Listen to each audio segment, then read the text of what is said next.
नमस्कार, जय हिंद। आज हम बलवन से लेकर के कैमूस तक का जो इतिहास है, कंप्लीट इतिहास, जिसमें हम डिटेल वाइज पूरा डिस्कस करेंगे। जो हैंड रिटन नोट्स हैं उसके माध्यम से, तथा जो मैं बोलूँ उसके वो भी बहुत ज़्यादा महत्वपूर्ण है। इसमें जो लिखा है उसके साथ साथ जो मैं आपको बताऊँ वो भी बहुत ज़्यादा महत्वपूर्ण है। इसीलिए मैं कहता हूँ आपसे कि जो इसमें लिखा है उससे ज़्यादा आप मेरी बातों पर ध्यान दीजिएगा कि मैं क्या आपको बता रहा हूँ। ठीक है, तो बलवन से लेकर के हम कैमूस तक पढ़ेंगे। कौन कौन से शासक इन दोनों शासकों के बीच हुए, कौन ज़्यादा ताकतवर था और कौन सी प्रथा किसने चलाई, ये सारी बातें हम इसी एक क्लास में करने वाले हैं। बहुत ही डिटेल से हम इसको पढ़ेंगे। ठीक है, तो स्टार्ट कर लेते हैं। इसमें क्या लिखा हुआ है। बलबनीस का शासनकाल सबसे पहले देखा तो 1266 से लेकर के 1287 के बीच में रहा। ठीक है, तो पहले हमने इससे पहले 5 क्लास करा दी, उनको आप देख लेना। ये आपकी छठी क्लास है। जो बलबन का वास्तविक नाम था, इसका नाम था बहाउद्दीन, और इसकी एक उपाधि थी उलूग खां इसको कहा जाता था। नसीरुद्दीन महमूद जो इससे जस्ट पहले जो शासन रहा था, उसने इसको उपाधि दी थी बलबन को, उलूग खां की। ठीक है, इसका पूरा नाम गयासुद्दीन बलबन था। और इसके शासनकाल में ये अपने शासनकाल में बहुत ही क्रूर व्यक्ति रहा। इसमें सबसे पहले पहले ये बता दूं कि द्वितीय इलवरी वंश इसको कहते हैं, और इसको इलवरी वंश की भी शुरुआत माना जाता है। ठीक है, अब यहाँ पे मैं आपको बता दूं कि जो ये बलबन था, बलबन बहुत ही एक ऐसे किस्म का व्यक्ति था कि इसकी हाइट तो बहुत कम थी, और जो इल्तुतमिश था उसने इसे गुलाम के तौर पर ख़रीदा था।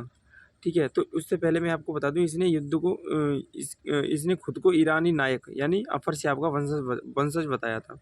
ठीक है, अब यहाँ इससे आगे बढ़ने से पहले मैं तुम्हें आपको कुछ ऐसी बातें बता दूं कि ये राजा कैसे बना था। तो सबसे पहले सुनिए, यहाँ पे क्या हुआ था कि जो इल्तुतमिश था, इल्तुतमिश अपने आप में बहुत ही जो 40 तुर्क थे वो इसी इल्तुतमिश ने शुरू किए थे अपने साथ रखना। तो वो इसकी प्रथा इस इल्तुतमिश के साथ से चली आ रही थी। इल्तुतमिश के बाद जब ये बलबन बहुत ही ताकतवर व्यक्ति था, तो ये कैसे एंटर हुआ। इल्तुतमिश ने क्या किया था, एक गुलाम, जो बाज़ार में गुलाम बिकते नहीं हैं, तो वो गुलाम को लेने के लिए ये गया हुआ था। तो इसको एक बलबन दिखाई दिया जो बहुत ही छोटा था, हाइट इसकी बहुत छोटी थी, बड़ा ही क्रूर किस्म का, और ऐसा बदसूरत था कि इसको लेने की इच्छा नहीं हो रही थी। लेकिन इसने कहा कि इल्तुतमिश ने कहा कि चलो कोई नहीं, ये घोड़े वोड़े की सफाई वगैरह कर दिया करेगा नीचे से, क्योंकि पैर फैर साफ कर दिया करेगा। हाइट जो हमारे सैनिक हैं उनको नीचे झुकना पड़ता है, इसको झुकना नहीं पड़ेगा, ये नीचे से साफ कर देगा। यानी कुछ ना कुछ पॉजिटिविटी उसने ढूंढ ली इसमें, और इसको खरीद लिया। और इसको खरीदने के बाद इसे खरीदने के बाद सबसे पहले इसे पहले तो अमीर ए शिकार बनाया गया, जो बहराम शाह के समय पर बना था। और फिर अमीर आखुर बनाया गया। आखुर मैंने पहले ही बताया, अमीर आखुर वो होता है जो अस्तुशाला का प्रमुख होता है। ठीक है, मसूद शाह के समय ये बना था। यानी ये बहुत ही धीरे धीरे अपनी पावर को बढ़ाता जा रहा था। ये नायाब मुमलिकात बना फिर नसीरुद्दीन महमूद के समय, क्योंकि नसीरुद्दीन महमूद जो राजा बनाया था वो इसी बलबन ने नसीरुद्दीन महमूद को राजा बनाया था। इसलिए नायाब मुमलिकात जो पद था, वो पीएम का पद था, वो इसे दे दिया गया था। अब ये सारी बातें होने के बाद यहाँ पे जब ये राजा बन जाता है, क्योंकि ये जो नसीरुद्दीन महमूद था ये कैसा शासक था। ये शासक ऐसा बताया जाता है, इतिहासकारों ने लिखा है कि नसीरुद्दीन महमूद ऐसा व्यक्ति था कि बलबन के कहने पर ना तो ये रोटी खाता था ना पानी पीता था। जो भी काम अगर ये करता था तो सबसे पहले उसे बलबन से पूछना होता था। ये नसीरुद्दीन महमूद एक राजा की तरह राजा कम था और कठपुतली की तरह ज़्यादा काम करता था। तो कुल मिलाकर के ये है कि नसीरुद्दीन महमूद एकदम बेकार शासक था। सारी बातें जो चलती थी वो किसकी चलती थी, बलबन की इशारों पर सब कुछ होता था। तो नसीरुद्दीन महमूद के बाद जब ये राजा बना बलबन, तो इसने क्या किया, इसने सोचा कि यार मैं राजा तो बन गया, अब ये जनता के अंदर खौफ तो नहीं है यार, क्या किया जाए। इसने सोचा, दिमाग लगाया। इसने कहा कि यार मेरी हाइट भी वैसे भी कम है, मुझसे कोई डरता है नहीं है, क्या करूं। तो इसने क्या किया, इसने तुरंत जनता को ऑर्डर दिया, सैनिकों को ऑर्डर दिया, आगे देखो 1000 की सेना, ऐसी सेना रहेगी जो कद में बहुत ताकतवर हो, और ऐसी सेना हो जिससे देखकर बहुत डरे। तो 1000 लोग इसके साथ हमेशा चलते थे, जो बहुत ही ताकतवर लोग थे। उनसे सब डरते थे। राजा की वाह वाह करते करते दरबार में जाते थे, जहाँ कहीं भी जाता था चारों तरफ उसके 1000 अंगरक्षक उसके साथ रहते थे। तो वह जो क्या नाम है, जो बलबन, वो खुद को नियामत खुदाई का मतलब होता है ईश्वर का प्रतिनिधि। और एवं जिल्ले लाई, यानी ईश्वर की छाया कहता था। ये कहता था कि अगर मैं कोई काम करता हूँ तो वो ईश्वर की परमिशन से करता हूँ, यानी अगर मैं किसी को मारता हूँ या निरंकुश आप समझते हो कि ये निरंकुश है, तो इसमें मेरा कोई दोष नहीं है, ये सारा दोष है, ये सब भगवान करवा रहे हैं मुझसे, क्योंकि भगवान जो कहेंगे वो मुझे करना पड़ेगा, ऐसा कहता था। क्योंकि ये पता था कि मैं ईश्वर का प्रतिनिधि हूँ, मैं ईश्वर का राइट हैंड हूँ या ईश्वर की छाया हूँ, ऐसे बताता था ये अपने आप को। ठीक है, यानी जो कुछ भी करता था, वैसे तो ये बहुत ही न्यायप्रिय शासक था, लेकिन ये निरंकुश बहुत था, यानी किसी को अगर सजा देता था तो बहुत बुरी तरीके से मारता था उसको। अब यहाँ पे बलबन ने, अब देखिए, बलबन ने सजदा और पैबोस एक तो 1000 सैनिक रखता था साथ में, और दूसरा इसने कहा कि मैं नियामत खुदाई हूँ और जिले लाई हूँ, और इसने कहा कि जो कोई भी आएगा मेरे से मिलने, तो उसको सबसे पहले सजदा करना होगा और फिर पैबोस करना होगा। सजदा का मतलब होता है दंडवत प्रणाम करना होगा जो कोई मुझसे मिलने आएगा, और पैबोस का मतलब है रेंगते हुए 2-3 कदम रेंगते हुए आगे बढ़े और मेरे पैर छुए। ठीक है, ये जो सजदा और पैबोस की प्रथा ही ये इसने स्टार्ट कर दी। इसके साथ इसने नवरोज़ त्यौहार को भी शुरू किया था। ठीक है, इससे क्या हुआ, जैसे ही ये प्रथा शुरू हुई सजदा पैबोस की, और एक हज़ार इसके लोग साथ चलते थे और इसकी वाह वाह करते हुए, और ये दंड जो देता था बहुत क्रूर शासक था, तो इसकी वजह से इसमें इसका इतना खौफ बैठ गया कि इसका इतना खौफ बैठ गया कि मतलब लोग इससे बहुत ज़्यादा डरने लगे थे। ठीक है, इसके बाद कुछ पॉइंट और आगे आते हैं कि न्यायिक शिष्टाचार ये क्या है। जुडिशियल इटिक्वेट, तो इसे तुर्क ए चैलगानी को नष्ट किया था। ये बहुत इंपॉर्टेंट पॉइंट है। जो 40 तुर्क जो इल्तुतमिश ने बनाए थे उनको ख़त्म किसने कर दिया था, तुर्क ए चैलगानी, इसने ख़त्म कर दी थी। क्यों? क्योंकि तुर्क ए चैलगानी ये भी खुद तुर्क ए चैलगानी का एक सदस्य था, ये भी एक तुर्क चैलगानी का एक सदस्य था। तो क्या हुआ, इसे पता था कि तुर्क कैसे राजा को मरवा रहे थे, तो जब इसको पता चला कि मैं अब राजा बन गया हूँ तो ये तुर्क मुझे भी मरवा देंगे किसी ना किसी चाल से, तो इसने सबसे पहले तुर्कों को ख़त्म कर दिया। ठीक है, जब तुर्कों को ख़त्म किया तो इसने, अब यहाँ पे एक बात और आ जाती है, जो मेवाती थे, मेवाती कौन थे, मेवाती थे डाकू लुटेरे थे। अब ये क्या करते थे, ये बहुत ही ऐसे डाकू लुटेरे थे जो, एक बार तो ये ऐसा हुआ कि ये बलबन का किला नहीं है, तो दिल्ली के जस्ट नीचे डकैती डाल दी और चोरी कर ली और लूट पाट के चले गए मेवाती लोग। फिर भाई सोचा इसने, यार बलबन यार कैसा आदमी है तू यार, मेवाती बता तेरे किले के नीचे से लूट के ले जा रहे हैं लोगों को। कोई अगर बाहर जाता स्त्री पुरुष तो उसको लूट लेते थे मेवाती, क्योंकि ये आसपास के लुटेरे बहुत खतरनाक थे। इसने सोचा यार क्या किया जाए, इनको कैसे मारा जाए। बलबन ने सोचा, बलबन ने कहा कि भाई इनके लिए लो एवं रक्त नीति अपनाओ। अब लो एवं रक्त नीति क्या थी, इसने अपने कमांडर से कहा बेटा जाओ 3000 अफगान भर्ती करो। अफगान भी ऐसे होने चाहिए कि उनका कद मेवातियों से लगभग डबल कद के होने चाहिए, बहुत ताकतवर होने चाहिए। लगभग 3000 ऐसे लोग उसने अफ़गान से भर्ती करा लिए। कहा जाता है कि वही अफ़गान आगे चल कर के खिलजी वंश की स्थापना करते हैं। ठीक है, तो खिलजी ही बताते हैं कि कोई बताता है खिलजी थे, कोई बताता है अफ़गान थे, तो आप अफ़गान याद करके चलिएगा। ठीक है, बहुत ही ताकतवर व्यक्ति थे। तो ऐसा बताया जाता है कि इन अफ़गानों ने मेवातियों का ढूंढ के निकाला और उनका इस तरीके से मारा कि वो वहाँ से उनको भागना भी नामुमकिन हो गया था। वहीं पे मार के इन्होंने उनकी चटनी बना दी थी। तो मेवातियों को वहाँ पे ख़त्म कर दिया इन्होंने, और ये राजा जो बलबन था उसने इन अफ़गान भर्ती करे थे इनको, वो सारा राज्य दे दिया जो मेवातियों के पास रहता था। सारे लुटेरे इन लुटेरों को ही द्वारा भगा दिए गए। ये अफ़गान भर्ती किए थे, ये भी एक लुटेरे थे। ठीक है, तो इससे गैर इस्लामिक प्रथा को गैर इस्लामिक प्रथा को लागू किया। ये क्या थी, जैसे ये धर्म में जो इस्लामी धर्म चलाते थे पिछले राजा, तो ये क्या करते थे, इसने फारसी पद्धति का जो धर्म अपनाया था। ठीक है, इसके बाद इसने सेना का संगठन किया और एक विभाग दीवाने अर्ज बनाया। क्या किया इसने, सेना का संगठन किया और दीवाने अर्ज बनाया। इससे पहले यहाँ पे आपको 2-3 पॉइंट ये और बता दूँ। ये यहाँ पे मलिक बकबक कौन है और अमीन खां कौन है और चचेरा भाई शेर खां कौन है। देखो, जब जो मलिक बकबक है ये बदायूं का सूबेदार था और अमीन खां था ये अवध का सूबेदार था। तो क्या हुआ था, जो मलिक बकबक है, ओए और का बयान ला रहा हूँ और का,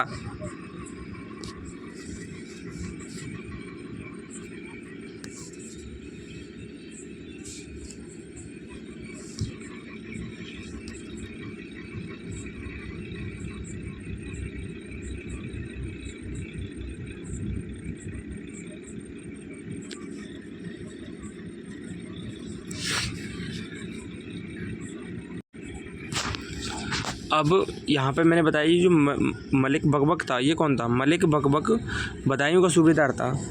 तो इसने क्या किया कि इसने एक सैनिक को मार दिया, मलिक बकबक ने सैनिक को मार दिया। तो उसकी एक विधवा पत्नी थी, तो उसने बलबन के पास अर्जी लगाई कि ऐसे ऐसे मेरे सैनिक को बिना बात पे इसने मार दिया है, क्योंकि ये अपने आप को ताकतवर समझता था। तो जैसे ही ये बलबन को पता चला, बलबन ने 500 कोड़े की सज़ा इसको दी। और एक कोड़ा ऐसा बताते हैं कि एक कोड़ा ऐसा लगता था कि पूरी चमड़ी उधेड़ देता था एक कोड़ा। 500 कोड़े जब लगे तो 500 कोड़े पूरे शरीर की चमड़ी उसकी उधेड़ गई, किसकी? मलिक बकबक की, और उसको ख़त्म कर दिया, वहीं पे मर गया, ऐसा बताया जाता है। उन 500 कोड़ों से ही वो मर गया, बदायूं का सूबेदार। यहाँ पे ये ख़त्म। अब यहाँ पे एक चीज़ और आती है कि ये जो अमीन खां था, ये कौन था, और इसका चचेरा भाई शेर खां कौन था? तो अमीन खां और ये अवध का नवाब था, जो शेर खां था वो चचेरा इसका भाई था। ठीक है, अब इसकी क्या कहानी है? एक था तुगरिक बेग। जो तुगरिक बेग था वो बंगाल का सूबेदार था। तो जब तुगरिक बेग ने विद्रोह कर दिया था, कहाँ पर विद्रोह कर दिया था इसने तुगरिक बेग ने विद्रोह कर दिया बंगाल में, कि कहा कि भाई अब मैं स्वतंत्र राजा हूँ। उसने अपने नाम का खुतबा जारी करवा दिया, उसने अपने नाम का पत्र जारी करवा दिया, उसने अपने नाम के सिक्के जारी करवा दिए।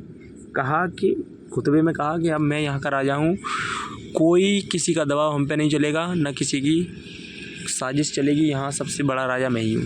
ये सब कह दिया इसने, किसने? तुगरिक बेग ने। तो ये सब पता चला किसको? बलबन को। जब बलबन को ये सब पता चला तो भाई साहब बलबन ने कहा कि अमीन खां बेटा जा, अमीन खां जाओ और इस तुगरिक खां को सबक सिखा के आओ।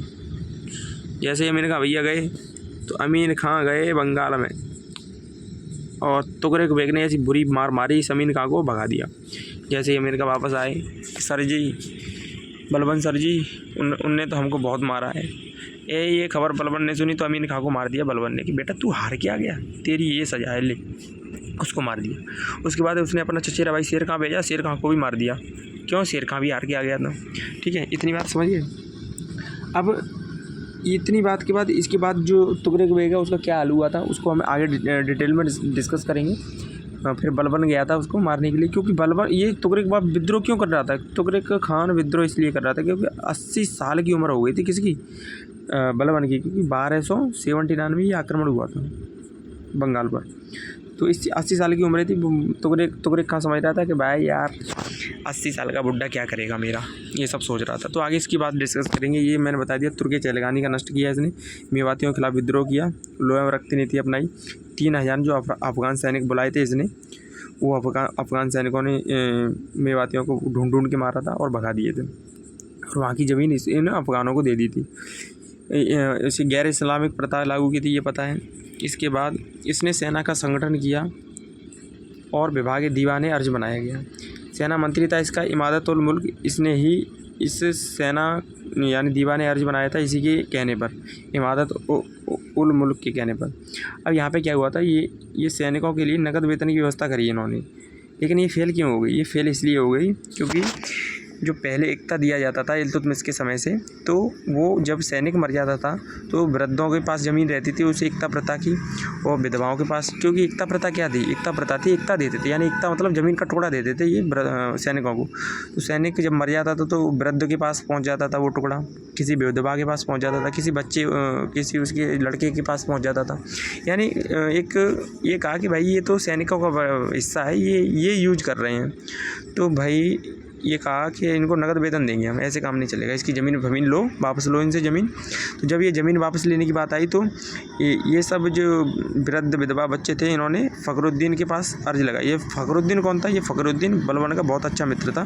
तो फ़खरुद्दीन के कहने पर बलबन मान गया और इनकी ज़मीन इनको वापस दे दी, और दोबारा इन्होंने एकता प्रथा शुरू कर दी। तो यानी कि ये नगद वेतन वाली प्रथा इसीलिए फेल हो गई थी क्योंकि ये इन्होंने विद्रोह कर दिया था थोड़ा, और फ़खरुद्दीन के कहने पर बलबन मान गया था क्योंकि ये अच्छा मित्र था उसका।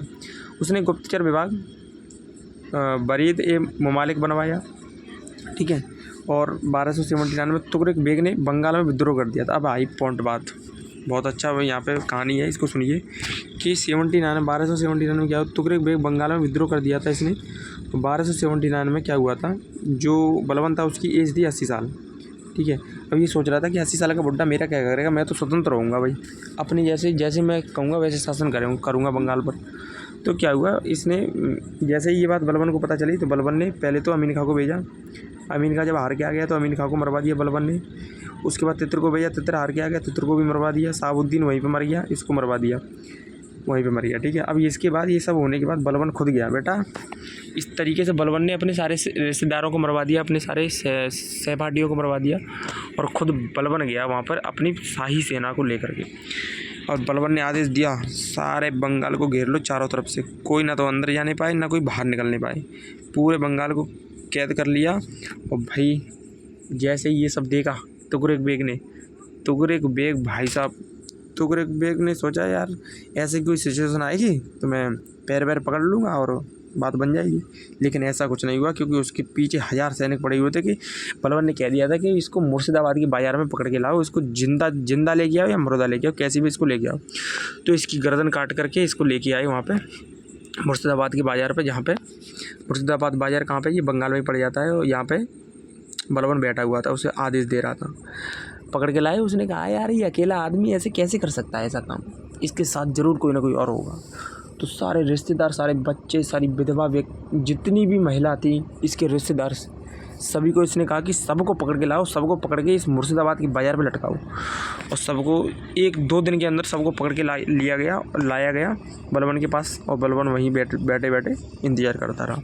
2 मील तक ये सारा नज़ारा, 2 मील तक एक ऐसी पट्टी बिछाई गई और दीवार की तौर पे एक तख्ता लगाए गए और उन 2 मील तक सारी लाशों को लटकाया गया। 2 मील तक सोचिए, 2 मील तक लाशों को लटका दिया गया।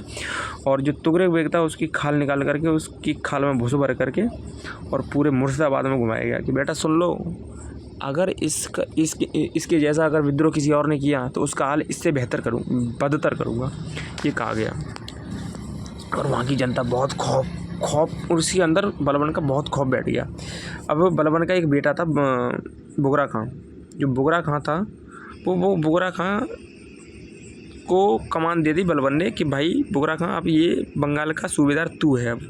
और कहा गर्दन पकड़ के, बेटा सुन, ये सब देख रहा है ना तू, इधर उधर करके देख, इधर कितनी लंबी लाइन लगी हुई है, देख रहा है ना, ऐसा हाल करूँगा अगर तूने ऐसा कोई कदम उठाया तो। भाई साहब बुगरा खां चुपचाप सुनता रहा। उसने कहा बाबूजी हम ऐसा कुछ नहीं करेंगे, आप जैसा कहेंगे वैसा करेंगे। ठीक है, तो यानी बुगरा खां बन गया बंगाल का सूबेदार।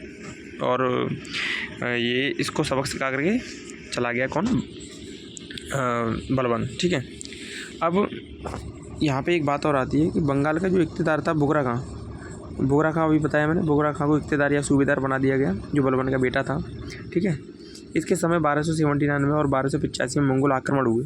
अब ये मंगोल जब आक्रमण हुए तो 1285 में कौन मंगोल की सीमा पर था, 1285 में मंगोल की सीमा पर था इसका बेटा महमूद, बलबन का बेटा था महमूद सीमा पर सुरक्षा कर रहा था मंगोलों से। तो इसी मंगोलों के आक्रमण के कारण 1285 में इसका बेटा मारा गया। और जब इसका बेटा महमूद मारा गया, महमूद बेटा भी था पहले, ये अभी बेटा है महमूद बलबन, और एक शासक भी हुआ था महमूद पहले, तो ये अलग है। तो ये मारा गया। तो जब 1285 में जब ये इसकी खबर बलबन ने सुनी तो बलबन, वैसे तो पता है आपको, बहुत ऐसा व्यक्ति था कि उसके घर में अगर कोई आता, मतलब दरबार में या उसके साथ अगर कोई रहता था तो ना तो वो हंसता था ना वो रोता था, एकदम स्ट्रिक्ट तरीके से रहता था। तो बताया जाता है कि 500 सैनिक उसके साथ चलते थे, तो वो 1000 सैनिक उसके साथ चलते थे। तो अगर कोई हंसने की बात करता था तो हंसने की बात को भी वो कहते थे कि दुखी होकर बता दो, हंसने की बात भी वो दुखी होकर बताओ, कैसी भी हो, अच्छी बात है उसको भी दुखी होकर बताओ। ऐसे शासन करता था बलबन। तो 85 में ये आक्रमण हुआ तो इसमें इसका बेटा मारा गया। तो जब इसका बेटा मारा गया तो दरबार में ये खबर आई कि भाई साहब आपका बेटा मारा गया। तो ये चुपचाप रहा, ना तो रोया ना हंसा। जैसे ही अपने कमरे में गया तो कमरे में जा कर के ये रोने लगा, फुट करके रात में रोता था, बाहर आवाज़ आती थी। और ये सब जब दरबार में दोबारा अगले दिन आता था तो इसकी आंखें लाल हो जाती थी, क्योंकि ये बहुत रोता था रात में अपने बेटे की याद में। तो इसका बेटा बुगरा खां था, वो तो बंगाल का नवाब है। एक दूसरा बेटा था महमूद, वो मारा गया था 1285 में। ठीक है, तो जब ये मारा गया था तो 1285 में ही मंगोलों की जब आक्रमण कर रहे थे तो उस टाइम पे जो जलालुद्दीन खिलजी है, वो जलालुद्दीन खिलजी मंगोलों की सुरक्षा के लिए बलबन ने लगा दिया था। यही जलालुद्दीन खिलजी आगे जा कर के खिलजी वंश की स्थापना करता है। ठीक है, जलालुद्दीन खिलजी कौन था? ये महमूद के मरने के बाद इसका बड़ा बेटा महमूद इसका बड़ा बेटा था। इसके मरने के बाद जलालुद्दीन खिलजी को कमान संभालने को दे दी थी। तो 1287 में बलबन की मृत्यु हो गई थी। मकबरा इसने खुद बनवाया था अपना नई दिल्ली में। ठीक है, इसके बाद आया कैंकुबाद। अब ये कैंकुबाद कौन है? कैंकुबाद बलबन का पोता है। कैंकुबाद बलबन का पोता है। ये बेटा किसका है? ये बेटा है महमूद का बेटा है। ये कैंकुबाद बलबन का पोता है, महमूद का पुत्र है। 1287 से लेकर के 89 तक ये शासन करता है। किलोकरी का किला इसी ने बनवाया था। अब ये जो कैंकुबाद था, ये जो फ़खरुद्दीन था, फ़खरुद्दीन ने इसको भर दिया कि बेटा कैंकुबाद, तुम यहाँ पे शासन मत करो वरना तुमको हम मरवा देंगे, ये कर देंगे, तुम यहाँ से भाग जाओ। तो कैंकुबाद बेचारा डर के मारे भाग गया, क्योंकि जो फ़खरुद्दीन था वो बलबन का दोस्त था, उसकी पावर ज़्यादा थी। तो कैंकुबाद को भगा दिया उसने। और फ़खरुद्दीन ने राजा किसको बना दिया? फ़खरुद्दीन ने राजा बना दिया कैमूर्स को। कैमूर्स कौन था? कैमूर्स बलबन के साथ रहता था और बलबन का ये भी पोता था और ये बेटा था बोगरा खां का। बोगरा खां का बेटा था ये। जो बोगरा खां बंगाल में शासन कर रहा है उसका बेटा था कैमूर्स। इसको शासन बना दिया गया शासक। इसका नाम था शमसुद्दीन सेकंड। अब ये गुलाम वंश का अंतिम शासक है वैसे तो। और ये वैसे इसकी कहानी सुनिए थोड़ी। ये ऐसा था कि जब कैमूर राजा बना तो ये जैसे 18 वर्ष का था करीब। जब 18 वर्ष का था ये कैमूर्स, तो ये भोग विलास में पड़ गया और ये हरम में रहने लगा। ये इसकी नीयत ख़राब हो गई। और जो बुगरा खां, इसको पता चला कि मेरा बेटा बिगड़ रहा है, तो बुगरा खां ने पत्र लिखे। वो पत्रों के से भी नहीं समझा। फिर बुगरा खां खुद चल कर आया दिल्ली तक कि अपने बेटे को समझाऊंगा, लेकिन उसका बेटा नहीं मान रहा था। उसका बेटा मिल भी नहीं रहा था। जैसे ही कैमूर्स दरबार के बाहर आया और इसका पिता बुगरा खां जैसे ही वहाँ पे पहुँचा तो इसने सजदा और पैबूस किया। जैसे ही उसके पिता ने बेटे के सामने सजदा और पैबूस किया तो उसकी आंखें नम हो गई कैमूर्स की। और वहीं से उसने सारा कुछ हरम भरम सब कुछ छोड़ दिया और वो बुगरा खां की बात वहीं उसने मान ली। और जब जो कैमूर्स था इसके समय बुलंदशहर का इक़्तिदार बन गया था। पहले ये मंगोलों से सुरक्षा कर रहा था जलालुद्दीन खिलजी, अब ये बुलंदशहर का इक़्तिदार बन गया था। ठीक है, अब जब ये बुलंदशहर का इक़्तिदार बना तो इसने हत्या करवा दी कैमूर्स की। कैमूर्स की हत्या करवाने के बाद ये खुद राजा बन गया। यहीं से इसने खिलजी वंश की स्थापना कर दी। ये गुलाम वंश का अंतिम शासक था। ये बातें यहाँ पे कंप्लीट होती हैं। अब आपको थोड़े क्वेश्चन कर लेने चाहिए। क्वेश्चन नंबर फर्स्ट, गुलाम वंश के शासक गयासुद्दीन बलबन 1265 से लेकर 1286 ईस्वी तक उसने कौन सी उपाधि धारण की थी? तो ये की थी उसने जिले लाई ईश्वर की छाया। यही उपाधि धारण की थी ना। एक तो जिले लाई, एक दूसरी कौन सी थी? नियामत खुदाई। ठीक है, ये MTS में पूछा गया। इसके बाद दूसरा क्वेश्चन, गयासुद्दीन बलबन ने शिष्टाचार के एक भाग के रूप में राजा को अभिवादन के सामान्य रूपों में सजदा और पैबूस की रीति रिवाज किसके लिए थी? ये न्याय के लिए थे। ठीक है, जो कोई न्याय मांगने आता था पहले सजदा करता था और पैबूस करता था। मिलने आता था जो कोई भी। गयासुद्दीन बलबन ने निम्नलिखित में से किस काल में भारत का शासन किया? तो 1266 से लेकर 87 तक। निम्नलिखित में से किसने 1279 में दिल्ली सुल्तान बलबन के खिलाफ विद्रोह किया था? तो तुगरिल बेग। ठीक है, कितनी बुरी तरह मारा था, ये सारी कहानी हमने देखी। CGL में पूछा गया क्वेश्चन है ये। बलबन ने निम्नलिखित में से किस परंपरा से सजदा और पैबूस की परंपरा का पालन किया? तो ये फारसी प्रथा लाई थी। फारसी धर्म से, फारसी मतलब धर्म को ज़्यादा प्रभावित था ये। SSC CHSL में पूछा गया है। दिल्ली के उस सुल्तान की पहचान कीजिए जिसने बंगाल को दिल्ली सल्तनत के नियंत्रण में लाया और उसे अपने पुत्र बुगरा खां को बंगाल का गवर्नर नियुक्त किया। तो ये कौन था? बलबन ही था। क्योंकि जब तुगरिल बेग को मारा तो बंगाल का जो नवाब किसको बना दिया गया था? बुगरा खां को। JEE में पूछा। और निम्नलिखित कथनों पर विचार कीजिए, इसमें सही कथन का चिन्हित कीजिए। तो बलबन राजा की नियामत खुदाई मानता था और जिले लाई पदवी धारण की थी। हाँ, सही बात है। बलबन मानना था कि बलबन, ये सब देख लेना, इसमें ये वाला सही है, ये सही है, ये सही है। ठीक है, निम्नलिखित में से किसी दिल्ली सुल्तानों ने अपने जन्म को महान जन्म बनाने के लिए प्राचीन योद्धा अफरासियाब के वंश का पता लगाया? तो ये बलबन ने बताया था कि मैं अफरासियाब वंश का हूँ। दीवाने अर्ज किसने बनाया? दीवाने अर्ज किसके लिए था? दीवाने अर्ज बताओ आप किसके लिए था? दीवाने अर्ज बताओ। ये आपका होमवर्क है, आप इसको होमवर्क में बताना, ठीक है। सल्तनत की कार्रवाई या फिर सल्तनत का प्रमुख समुद्री विभाग या सल्तनत का सैन्य विभाग या सल्तनत का मुख्य राजस्व, तो इसका आंसर रहेगा डी, सल्तनत का सैन्य विभाग, ठीक है। ये थे आपके क्वेश्चन, और इसको ज़्यादा से ज़्यादा आप अगर एक बार में समझना है दोबारा देख लेना। यही थी आज की वीडियो, बहुत इसी प्रकार हम पूरे हिस्ट्री को ख़त्म करेंगे, ठीक है भाई। जय हिंद, जय भारत। मिलते हैं नेक्स्ट वीडियो में, धन्यवाद।